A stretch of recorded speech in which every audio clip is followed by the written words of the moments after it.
For you, my name is Yunus and I'm here to explain you different concepts, trivia, and everything that I know about software testing.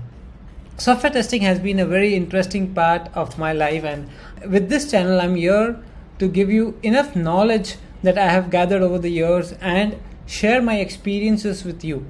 So today we are going to continue on our series of how risks can be managed within a project and what are the different kinds of risks that we have seen already, what kind of resolutions that can come across these risks. So in my previous videos, if you have not done that, please go back and check my videos where I have explained what risks are, what are the different types of risks, how and when to start the identification of risks, and then eventually prioritizing those risks. So a risk, like we all know, we live in a risky world, is anything but a negative consequence that could happen. Now, we live amongst risks, and our job while a project is in progress is to minimize the impact of the risk as well as minimize the likelihood of the risk. So these are things that we need to keep in mind. So any project that spans beyond 3 months has to have this meeting where the team discusses the different risks at which the team is at par, and we need to also look at how the risks can be tackled if they become a reality. So in this video, today we are going to look at how to resolve a particular risk or how to identify resolution to a risk.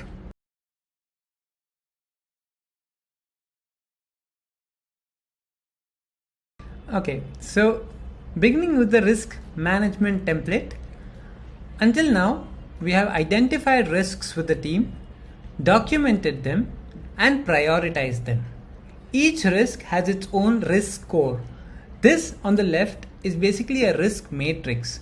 We have different risks identified by the team, which are probable possibilities or probabilities that could happen, and with these risks we have their prioritization done. Every risk comes along with the impact and the likelihood of it happening.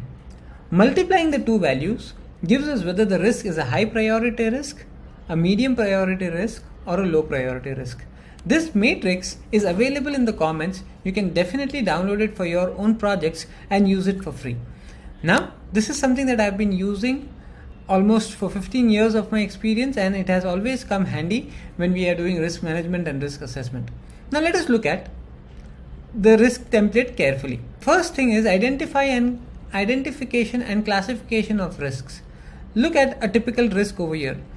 The security risks, application being attacked by malware or viruses or DDoS or any sort of attacks. So this is a risk. This is a risk to most of the applications. Data not being encrypted, data being stolen. So how do you avert this risk? What will you do to resolve this problem? Once the team has identified and prioritized, the next step is identifying the resolution to the risk. What is possible for a particular risk? Now, every risk that has been identified could have probably 4 resolutions. Now, depending on the importance or the severity of the risk, we will identify possibilities and solve them. Now, if you look at the risk matrix carefully, there is impact and there is likelihood. Each of this has a value. Resolving the risk comes from the same value and identifying how can we reduce these values. Now, it's very interesting. Let's have an example here. Imagine that you are on a bike, and this bike is in real poor condition. Now, what are the chances of you falling down from the bike? Perhaps the tires are weak, perhaps the brakes do not apply well. So the risk is too high. The likelihood of this happening, likelihood of the bike failing on a ride is too high. Coming back to the impact, what happens if you fall down from the bike? You might break your bones, you might yourself, you might have something fatal, things go wrong. So in this case, what can we work on? Can we work on reducing the impact, or can we work on reducing the likelihood, or can we work on both? So when we are working on reducing the likelihood, it is highly likely that you go ahead and you start repairing the vehicle. You start improving the condition of the vehicle, maybe install new brakes, maybe install new tires, get your bike serviced and ready for any season. Likewise, when you go and work on the impact, how can you work on, let's start working on the impact. You would be perhaps wearing pads, you would be wearing a helmet, you would be wearing a gear. So depending on the situation, you either work on the impact or you work on the likelihood. So these are typical resolutions that are possible for each and every risk. Now let us take a risk into consideration. Let us look at the 15th of August being a long weekend and probably the server team would not be available. Can we reduce the likelihood of this risk? Can we avoid the long weekend? We cannot. So the likelihood is high. If you look at risk F, the likelihood is 8 and we cannot change that 8, right? But what can we work on? Perhaps we can work on the impact. Working on the impact of a risk means identifying ways in which we can minimize the impact of the risk. So in this case, what can we possibly do? Can we perhaps talk to the team and have some business continuity program in place, identify people way in advance and tell them that on these particular days you have to be available if that is the case? Or do we need to have customer being told that this is a long weekend? So we need to work on what is the kind of impact and how well can we minimize that. Definitely we cannot eliminate the impact, but can we reduce that is the question. So whenever we are working on any risk and whenever we are trying to minimize the likelihood of the risk, it is known as risk mitigation. We have been using this word and today the meaning is out. Mitigation refers to minimizing the likelihood or the chances of a risk happening. So when we fixed the bike, when we reduced all the problems within the vehicle so that we don't blame the vehicle in future, we minimize the risk by reducing its likelihood. We drive in lane, we drive at the recommended speeds, we are minimizing the risk of an accident, and that's called as risk mitigation strategies. So there are various strategies in which you mitigate risks. So every risk over here, being the server bugs happening or your main developer going on leave, you can definitely reduce its likelihood, identify a way where the likelihood can be impacted and minimized, and that's how your risk is mitigated. Now let's talk about the other side.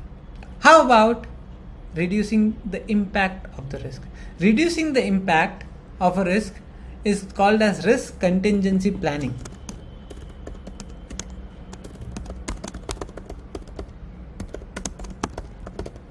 It sounds very interesting, but yeah, every risk can be planned for its contingencies. Identify the impact, look at what can be worked around the impact.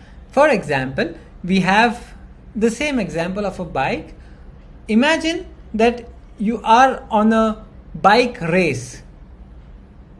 Is there a possibility that you can ride slow? No, there is no possibility. You have to run at the topmost capacity of your vehicle.